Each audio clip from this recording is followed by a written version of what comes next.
በአብዛኞቻችሁ ጥያቄ መሰረት ለእንግሊዘኛ አዲስ የፊደል ገበታ ያስፈልጋል ብዬ ያመጣሁትን የድምጾች ህግ በመጽሐፍ መልክ ይዤላችሁ መጥቻለሁ። በተለይ ለልጆቻችሁ ልትሰጧቸው የምትችሉት ትልቅ ስጦታ። በዚህ ጊዜ ከዚህ በላይ ምንም አይገኝም። እናንተም በቀላሉ ተረድታችሁት ልጆቻችሁንም ብቁ የምታደርጉበት መሰረታዊ የጊዜው ውድ ስጦታ። ከዚህ በኋላ እንዴት ልማር፣ ጊዜ አጣሁ፣ በቂ ገንዘብ የለኝም ማለት ቀረ። በዚህ መጽሐፍ ውስጥ ያልተዳሰሰ ነገር የለም። አብክድ፣ ኤቢሲዲ፣ ሾርት ኤንድ ሎንግ ቫውል ሳውንድስ ወይም አናባቢዎች ሾርት እና ሎንግ ስንል ምን ማለታችን ነው? አዲሱ የእንግሊዘኛ የፊደል ገበታ በደንብ ተብራርቶ እስከ ምሳሌዎች ድረስ በበቂ ሁኔታ ተዘጋጅቶላችኋል። ቫውል ቲምስ ወይም ደግሞ ጥምር አናባቢዎች አንድ ላይ ሲመጡ እንዴት ይነበባሉ?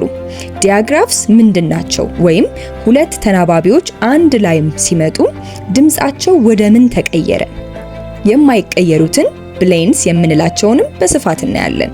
ሁለት ተናባቢ ፊደላት አንድ ላይ መጥተው ድምጻቸው ሳይቀየር ሲቀር። ከዛም ባለፈ ሲለብል በተለይ መጻፍና ማንበብን እጅግ በጣም ቀላል የሚያደርግ አጭርም ቢሆን ቃሉ ረጅምም ቢሆን በቀላሉ እንድታነቡ የሚያስችላችሁ ሲለብል የሚባለው ህግ ምንድነው?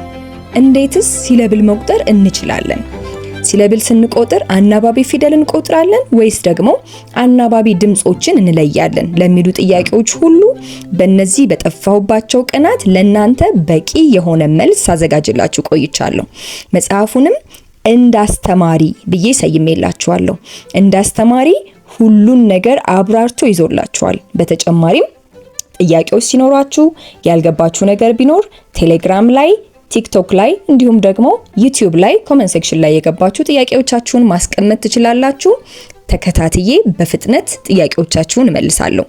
ታዲያ ይሄን ሁሉ እድል በማይታመን ዋጋ እንዳቀረብኩላችሁ ስነግራችሁ ምን ይሰማችኋል? ዋና ዓላማችን እናንተን እና በተለይም ደግሞ ቀጣዩን ተተኪ ትውልድ በእውቀት ብቁ የሆነ ዜጋ እንዲሆን ማስቻል ነው። ስለዚህ በፈለጋችሁት ጊዜ በስልኮቻችሁ፣ በታብሌቶቻችሁ፣ በኮምፒውተሮቻችሁ ከፍታችሁ ማንበብ የምትችሉት የዚህ መጽሐፍ ፋይል እናንተ እጅ እንዲገባ እናንተ መክፈል የሚጠበቅባችሁ 499 ብር ብቻ ነው። 499 ብር ብቻ በመክፈል መጽሐፉን ማግኘት ትችላላችሁ። መጽሐፉን የምትፈልጉ ሁሉ በምትመለከቱት ስልክ ቁጥር ደውሉ፣ አስተማሪ ግዙ። ሁሉንም ያማከለ ዋጋ እናንተን ብቁ ለማድረግ የተዘጋጀ ትልቅ እድል እንዳያመልጣችሁ። ይሄ ሃፒ እንግሊሽ ነው። መልካም ጊዜ።